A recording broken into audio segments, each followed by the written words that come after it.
The battle lasted for 14 hours. In the first 3 hours, the knock hit the eastern wall the hardest. Wave after wave of black-armored soldiers rushed toward Yuna's position. The humans fired without stopping. Their rifles grew hot in their hands. Their shoulders ached from the constant kick of their weapons.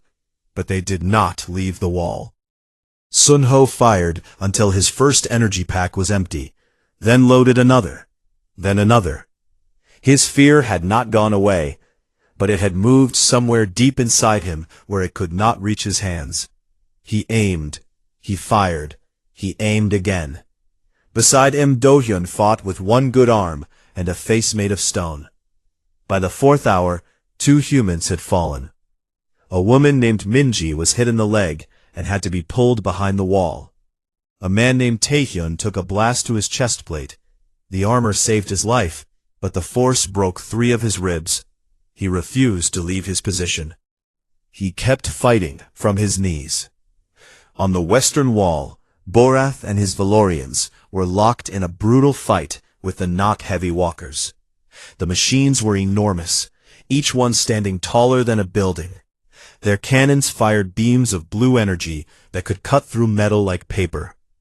Borath had already destroyed one with his plasma cannon, but 2 more had taken its place. Kaul and his Draxi were holding the south. The Draxi were fast, faster than any other race in the Alliance. They fought with curved blades that could cut through Nok armor, but even they were being pushed back. There were simply too many enemies. By the 8th hour, the situation was desperate. Ammunition was running low. The medical stations underground were full of injured soldiers. The walls were cracked and broken in several places. The Nok had brought in a second wave of fresh troops, and the Alliance soldiers had no such luxury. Yuna had not rested since the battle began. Her face was covered in dust and dry blood from a cut on her forehead. Her left hand was burned from picking up a weapon that was too hot. But her eyes were the same as they had always been. Calm, steady, focused. She pressed her radio. All sections report. Borath's voice came first, rough and tired. West Wall is holding, but barely. We have lost 3 soldiers.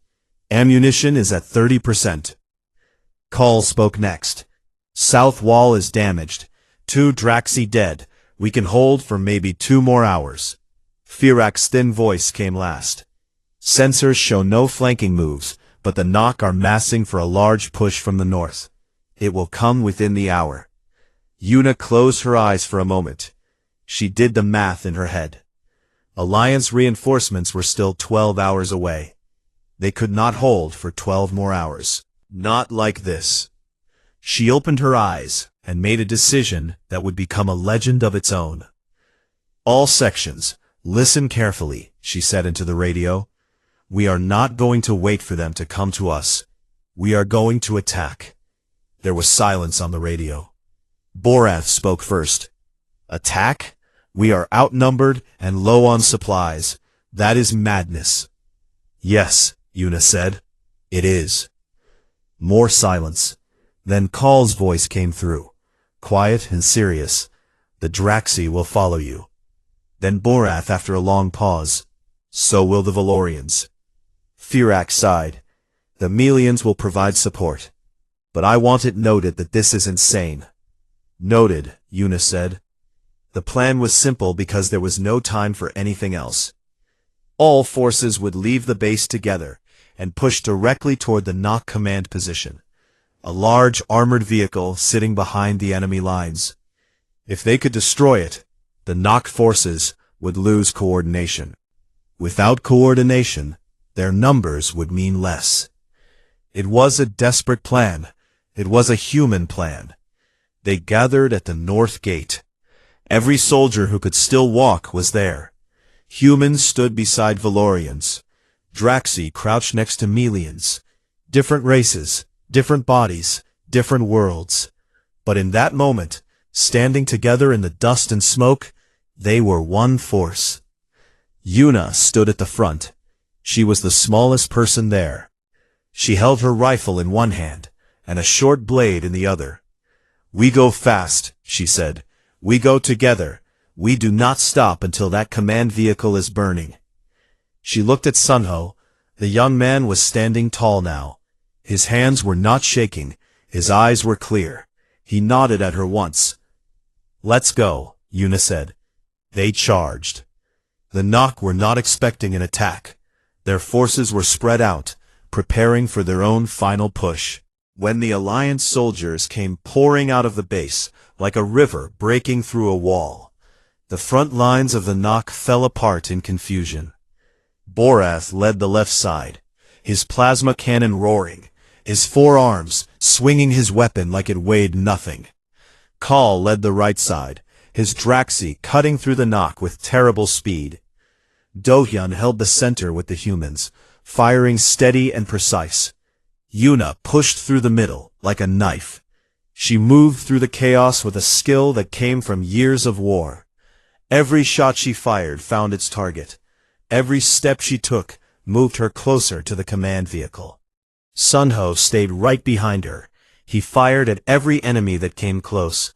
He was not the best shot, but he was learning fast, and the battlefield was the cruelest teacher. They reached the command vehicle. It was a massive machine, covered in black armor, and surrounded by elite Nok guards. These were not regular soldiers. They were bigger, stronger, and better equipped. The fight was brutal. Borath took a hit to his side that cracked two of his arms, but he kept swinging. Kal was cut across the face, and his golden blood ran down his scales. 3 more humans fell. Emelian was killed protecting Dohyun's blind side. Yuna reached the base of the command vehicle. She placed her last explosive charge on its power core and armed it. A Nok guard came at her from the side. She turned, but not fast enough. The guard's weapon hit her across the chest and sent her flying backward. She hit the ground hard. Pain exploded through her body. For a moment, the world went dark. Then she heard Sunho's voice, loud and clear above the noise of battle. "Get up." She opened her eyes. Sunho was standing over her, firing at the Nok guard, his face fierce and determined. He was no longer the scared boy from the ship. He was a soldier. Yuna grabbed his hand and pulled herself up. She looked at the charge on the vehicle. The timer read 5 seconds. "Run!" she shouted. They ran. The explosion behind them was enormous. The command vehicle broke apart in a ball of fire and metal. The shockwave knocked them both to the ground. When the dust cleared, the battlefield was different. The Nok forces had stopped. Without their command vehicle, their communications were dead. Their organized lines fell apart. Small groups tried to fight, but without coordination, they were no match for the Alliance soldiers. Within 2 hours, the remaining Nok forces retreated. The battle for Oran was over. That night, the soldiers gathered in the center of the broken base. There were no separate tables this time. Everyone sat together on the ground, sharing water and food. Many were injured. Many were mourning lost friends. But they were alive. Borath sat next to Yuna. His broken arms were wrapped in thick bandages. He looked at her for a long time before speaking. "On my world," he said slowly, "we have a tradition. When a warrior earns the deepest respect of another, we share our name. Not the short name that everyone uses, but the true name, the one given at birth." He leaned closer. "My true name is Borath Velen Korath, son of the mountain clans of Valoria." Yuna looked at him and understood the weight of what he was giving her. "My name is Han Yuna," she said, "daughter of Busan, a city by the sea on earth." Borath nodded slowly. "I will remember that name." Kal came and sat beside them, then Firak, then Dohyun and Sunho. One by one, soldiers from every race gathered around, drawn together by something that was stronger than species or strength or size. Sunho looked at Yuna with quiet respect. "They will write stories about this," he said. Yuna shook her head. "They always write stories. What matters is not the story. What matters is that we are still here to tell it. She looked up at the dark sky of Oron, where distant stars burned like tiny fires. Somewhere out there, the war was still going on. More battles waited. More walls would need to be held. But tonight, on this broken planet, surrounded by allies who had once laughed at the idea of human strength, Yuna allowed herself a small, quiet smile. Because the legends were not just stories. They never were. The Nock base on Oron had been taken, but the war was far from over. Intelligence reports came in the same night. The Nock were sending a massive counterattack force to take the base back. A fleet of enemy ships was already moving through nearby space, and ground reinforcements would arrive within 2 days. The Alliance Command sent new orders. Hold the base. Do not retreat. Reinforcements would arrive in 3 days. That meant 1 full day with no help and a Nock army on its way. The soldiers did not celebrate their victory. Instead, they started building defenses. Walls were repaired. Weapons were set up at every entrance. Medical stations were created in the underground levels of the base. Yuna was given command of the eastern section of the defense. It was a decision that surprised everyone, including the humans. She was not the highest-ranked officer, but after what she had done on the East Road, nobody questioned it. Even Borath simply nodded when the order was announced. That evening, the different squads sat together for the first time. Not in separate groups like before, but mixed. Valorians sat next to humans. Draxi shared food with Melians. The battle had changed something between them. It was not friendship yet, but it was the beginning of trust. Sunho sat near Yuna as usual. His hands were still bandaged from small cuts he had gotten during the fight. He looked different now. The fear was still in his eyes, but there was something else there too. Something harder. "You did well today," Yuna said to him. Sunho looked at her. "I was terrified the whole time." "That is normal. Were you scared?" Yuna was quiet for a moment. "Yes, I am always scared. But fear and courage are not opposites. You can feel both at the same time." Call, the Draxi warrior, was sitting nearby. He had been listening. His golden eyes moved to Yuna. "In our culture, fear is a weakness. We are taught to remove it." "And does that work?" Yuna asked. Call hesitated. "We believe it does." "I have fought beside Draxi who had no fear," Yuna said. "They fought bravely, and many of them died. Not because they were weak, but because they did not listen to the warnings that fear gives you. Fear tells you where the danger is. If you remove fear, you remove information." Call said nothing. He looked at the ground, and seemed to think about this for a long time. Borath came over with 2 large containers of water. He set one down in front of Yuna without saying a word, then sat across from her. It was a small act, but among Valorians, sharing water was a sign of respect between warriors. "Tell me something," Borath said. "On the ship, when we laughed at the human legends, you did not get angry. Why?" "Because anger would not have changed your mind," Yuna said. "Only actions can do that." "But those legends, the stories we were reading, are they all true?" Yuna took a drink of water before answering. "Some are larger than what really happened. That is the nature of stories, but the heart of them is true. Humans have always fought beyond what seems possible. Not because we are strong. We are not. You are stronger. The Draxi are faster. The Melians are smarter. But humans have something that is hard to explain." "What is that?" Borath asked. "We refuse to stop." Borath frowned. "Every race fights to survive." "Yes," Yuna said, "but most races fight until the situation is hopeless, and then they retreat. They calculate, they measure, they make logical decisions. Humans do that too sometimes. But in our worst moments, when everything is lost, and every number says we should give up, something inside us catches fire. We stop calculating, we stop measuring, and we just keep going. That is what your people saw in those stories. Not strength, Not speed, not intelligence, just a refusal to fall down. The table was quiet. Even the aliens who had not been part of the conversation were listening now. Firak, the Melian, spoke from the edge of the group. His voice was softer than before, without the sharp edge it usually carried. On our world, we have a word for creatures who fight when there is no hope. We call them broken. We believe something is wrong with their minds. Maybe something is wrong with us, Yuna said with a small smile, but it has kept us alive for a very long time.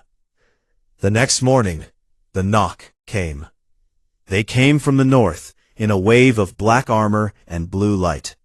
Hundreds of ground troops marched across the gray plains of Oran, supported by light attack vehicles that hovered above the ground. Behind them, larger machines rolled forward, heavy walkers with thick cannons on their backs. The Alliance soldiers took their positions. Borath stood at the western wall with his plasma cannon. Kal crouched behind the southern barrier with his squad of Draxi, their blades already drawn. Firak and the Melians manned the communication systems and long-range sensors. Yuna stood at the eastern wall with her humans. Do-Hyun was on her left, his injured arm now wrapped in a hard brace that let him hold his rifle. Sunho was on her right, his face pale but his eyes focused. "Here they come," Do-Hyun said. Yuna raised her rifle and looked through her scope. The Nok army was huge, far bigger than what the intelligence reports had said. She counted at least 1,000 troops, maybe more. She pressed her radio. "All sections, this is the east wall. Enemy count is higher than expected. Prepare for extended engagement." Borath's voice came back immediately. "How much higher?" "At least double." There was a pause. Then Borath said something that would have been unthinkable 2 days ago. "What do you want us to do?" He was asking a human for orders. Yuna did not hesitate. "West and south sections, focus on the walkers. Take out the heavy weapons first. East section will hold the ground troops. Melians, keep scanning for any flanking moves." "Understood," Borath said. "Understood," Kal said. Yuna lowered her radio and looked at her team. 12 humans, standing on a wall made of broken metal, looking out at an army that outnumbered them many times over. She had seen this before. She had lived through this before. "Nobody runs," she said. "We hold this wall until it is over." Sunho tightened his grip on his rifle and nodded. Do-Hyun checked his ammunition and gave a short smile. The Nok army reached firing range, and the sky turned blue with energy bolts. The wall shook as explosions hit from every side. Dust filled the air, and the sound was so loud that it seemed to come from inside their bodies. Yuna fired her first shot and dropped a Nok soldier at 300 meters. "Hold the line," she said, and the humans held. The road to the east gate was 200 meters long. It had no cover, no walls, no rocks, just flat, open ground, with the Nok base rising at the end of it like a dark mountain. Yuna knew that every Nok soldier on that side of the base could see the road clearly. She ran anyway. Her boots hit the ground hard and fast. Beside her, Sunho ran with his head low, his breath coming in sharp gasps. Behind them, Do-Hyun and the Melians opened fire from their position, sending streams of light toward the Nok lines. It was not much, but it was enough to pull some of the enemy's attention. The first shots came within 5 seconds. Bright blue bolts hit the ground around them, throwing up clouds of gray dust. Yuna did not slow down. She moved in sharp, quick turns, changing direction every few steps. It was a simple trick. The Nok weapons were powerful, but they were slow to aim. "Keep moving," she shouted to Sunho. A bolt hit the ground just behind his foot. He let out a short cry but kept running. His training had taken over. His body moved, even though his mind wanted to stop. They were halfway across the road, when a group of Nock soldiers stepped out from the east gate. There were 5 of them, tall and thin, with black armor and long rifles. They raised their weapons. Yuna dropped to one knee, raised her rifle, and fired 3 shots in less than 2 seconds.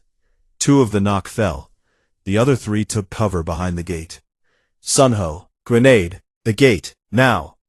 Sunho pulled a small explosive from his belt and threw it with shaking hands. It landed just inside the gate and exploded with a flash of white light. The remaining Nock soldiers were thrown backward. They reached the gate. Yuna pressed herself against the wall and looked inside. The base was a mess of narrow streets and low buildings. The cannon sat on the roof of the tallest structure at the center, about 100 meters away. She could see its long barrel glowing blue as it charged for another shot. "We have to move fast," she said. "That cannon is about to fire again." They went through the gate and into the base. The streets were dark and full of smoke. Nock soldiers were everywhere, but most of them were focused on the west side, where Borath and his team were fighting. Yuna used this to her advantage. She moved through the shadows like water, keeping close to the walls, stopping at every corner to check. Sunho stayed right behind her, just as she had told him. He was scared, more scared than he had ever been in his life. But something about the way Yuna moved gave him a strange kind of courage. She did not hesitate. She did not shake. She was like a machine made of calm and purpose. The door was locked with a heavy metal bar. Yuna placed a small charge on the lock and stepped back. The charge went off with a sharp crack, and the door swung open. Inside, a set of metal stairs led upward. They could hear the deep hum of the cannon above them. Yuna started climbing. On the 3rd floor, they ran into trouble. 4 Nock soldiers were standing guard at the top of the stairs. Yuna did not have time to plan. She fired as she climbed, hitting the first one in the chest. The second one fired back, and the bolt hit the wall next to her head. She felt the heat on her face. Sunho raised his rifle and fired. His aim was not perfect, but it was good enough. His shot hit the second Nock in the shoulder, and it fell sideways. Yuna finished the other 2 with quick, clean shots. "Good," she said to Sunho. It was the first time she had praised him. They reached the roof. The cannon was massive. It sat on a platform of heavy metal, and was operated by 3 Nock technicians. When they saw the 2 humans, they reached for their weapons. But they were not soldiers. They were slow and untrained. Yuna took them down in seconds. She ran to the cannon and looked at its base.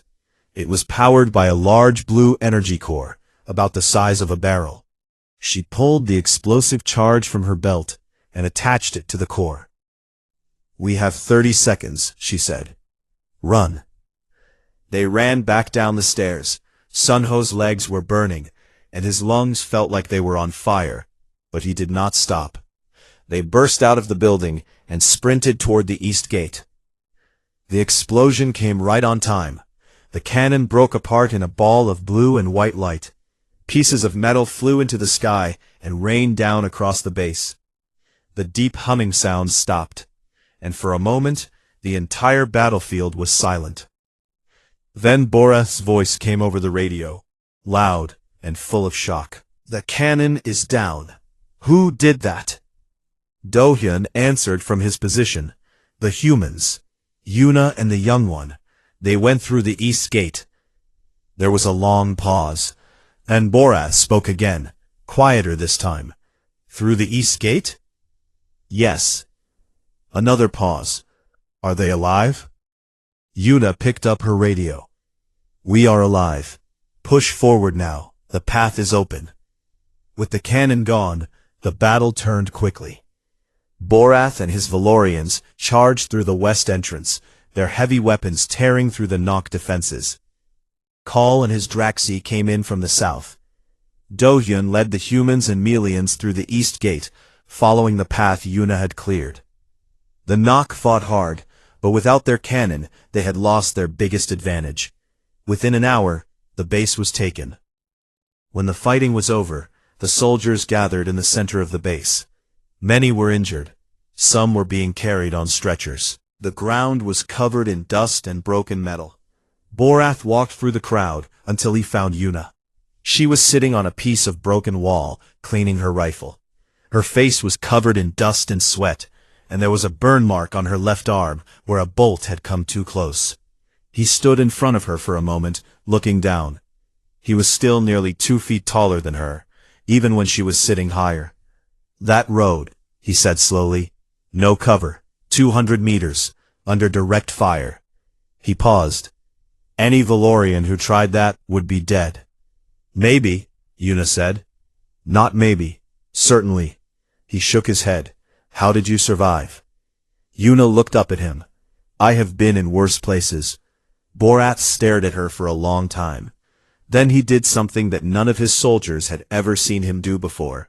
He lowered his head, just slightly, in a small bow of respect. "I will not laugh at human stories again," he said. Yuna looked at him calmly and nodded once.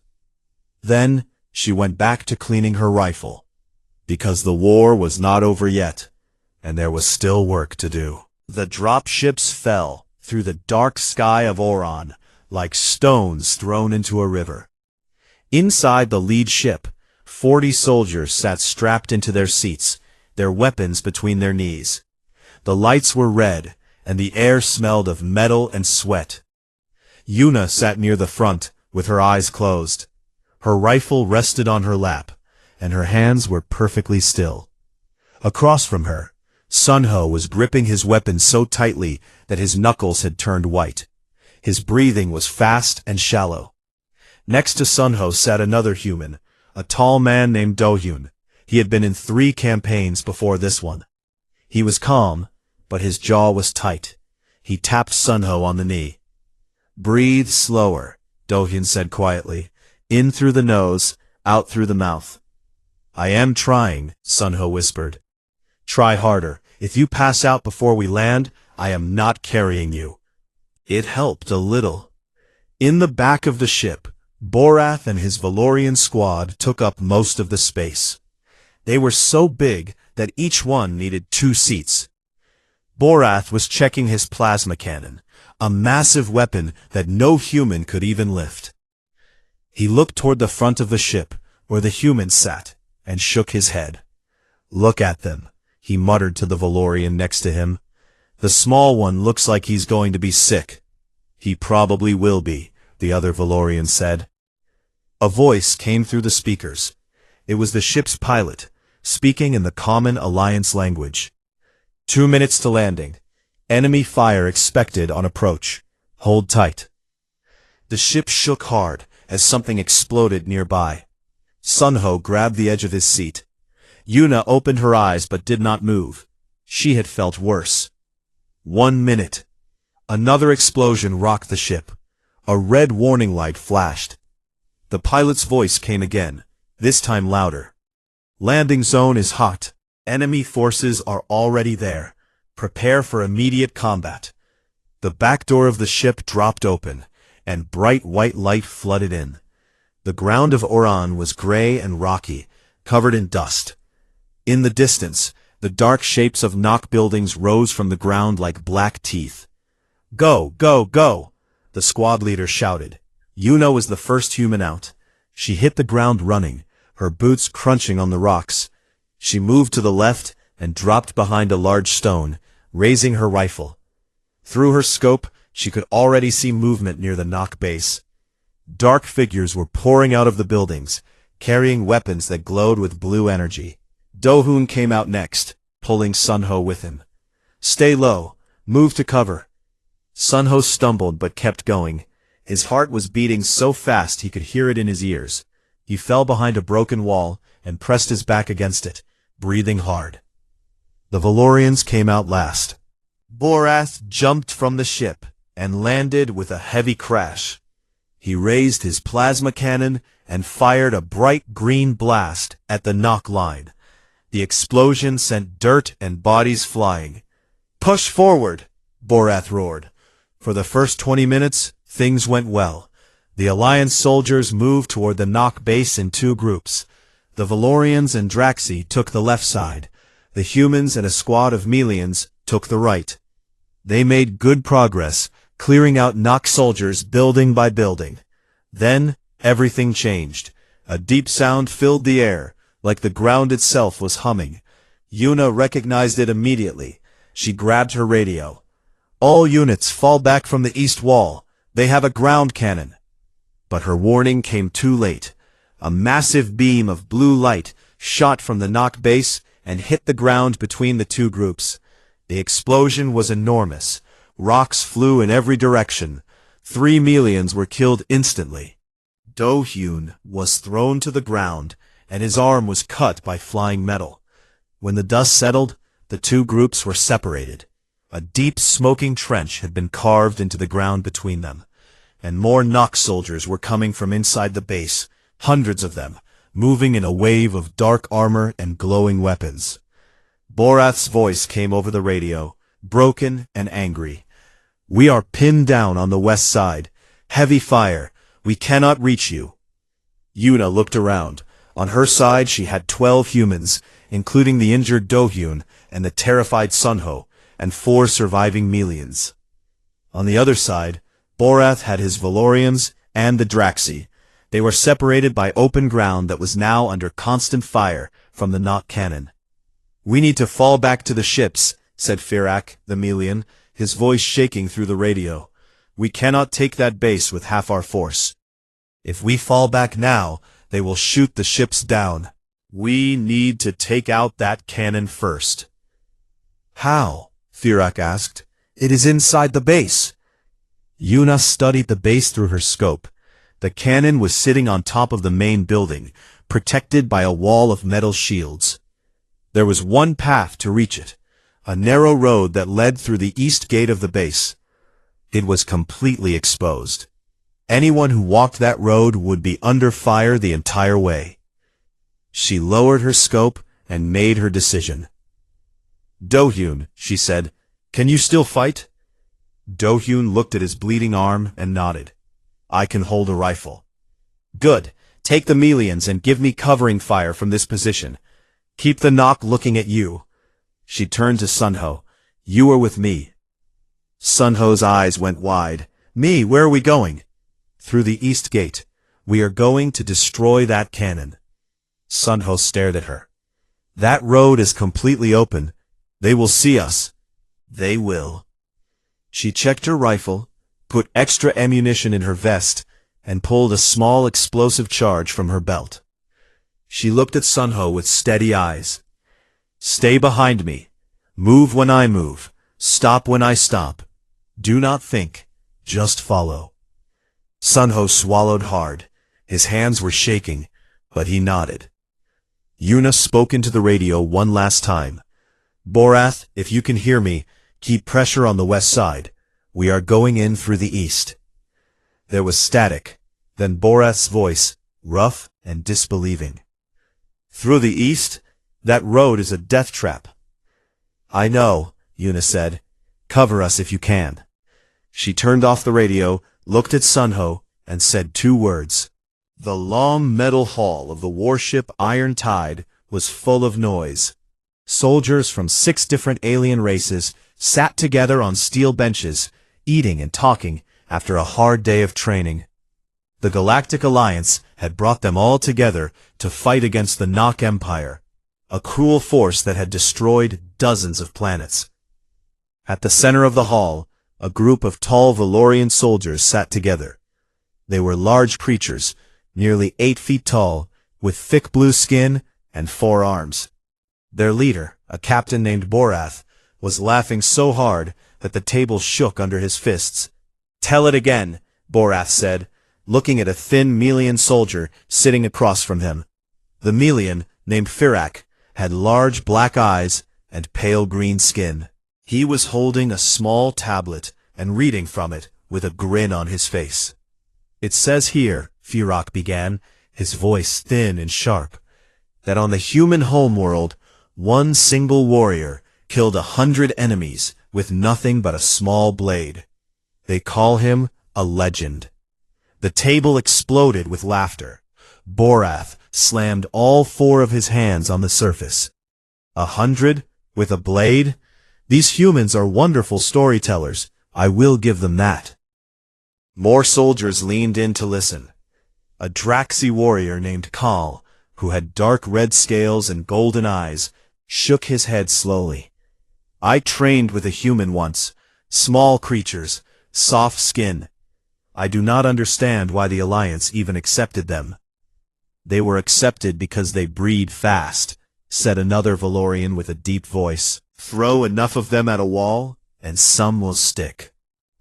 This brought another round of laughter. Sitting far away in a quiet corner of the hall, a human woman named Yuna ate her food alone. She was not young. Her black hair had lines of gray in it, and her face carried old scars, one across her left cheek and another along her jaw. She wore the same gray uniform as everyone else, but on her chest were several small metal pins. Most of the aliens did not know what those pins meant.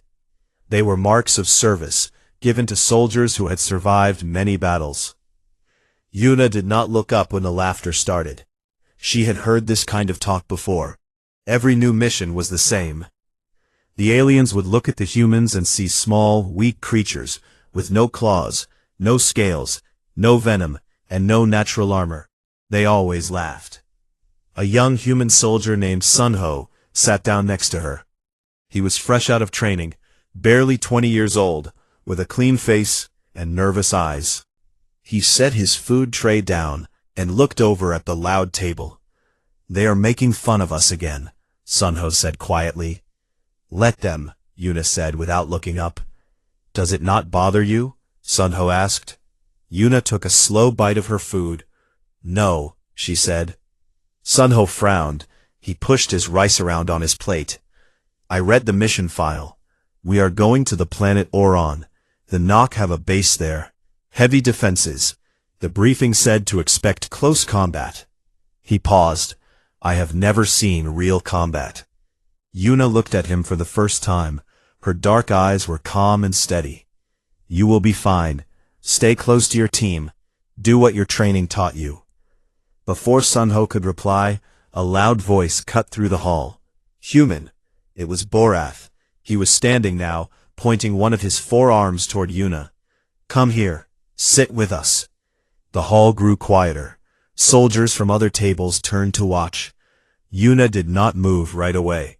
She finished chewing, set down her spoon, and then slowly stood up. She walked across the hall with no hurry. She stopped in front of Borath and looked up at him. He was nearly 2 feet taller than her. We were reading about your people's war stories, Borath said. He was smiling, but it was not a kind smile. Very entertaining. Thank you, Yuna said simply. Farak held up his tablet. It says here that in one of your old wars, a single human soldier held a bridge against an entire enemy force for hours, alone. He tilted his head. Is this true? Yes, Yuna said. Borath laughed. You actually believe that? A single soft-skinned human against an army? Yuna looked at him calmly. I do not need to believe it. I have done similar things myself. The laughter stopped. There was a moment of silence. Then Borath let out a loud snort. You, a small female human? What could you possibly have done? Yuna did not answer right away. She looked around the table at the different faces watching her. She saw doubt. She saw amusement. She saw the same look she had seen 100 times before. On the planet Hesar, she said in a steady voice, 3 years ago, my unit of 42 humans was sent to hold a supply route. We were attacked by 600 Nock ground troops. The fight lasted 9 hours. When it was over, 14 of us were still standing. She paused. I was one of them. The silence in the hall was thick. Kal, the red-scaled Draxi, narrowed his golden eyes. 600 against 42? That is not possible. It is, Yuna said. Because we did not run. Borath leaned forward. His forearms were crossed now, and the smile had faded from his face. Every race fights. Every race has brave soldiers. What makes humans so special? Yuna looked at him for a long moment. Tomorrow, she said, we land on Oron. You will see for yourself. She turned and walked back to her seat. Sunho was staring at her with wide eyes. She sat down and picked up her spoon. Is that story true? Sunho whispered. Every word, Yuna said. She continued eating. The hall stayed quiet for a long time. Borath sat back down slowly and did not laugh again for the rest of the night. Somewhere in the back of his mind, something had changed. He did not yet understand what it was, but it felt like the beginning of doubt. And doubt, as the humans often said, was the first step toward respect.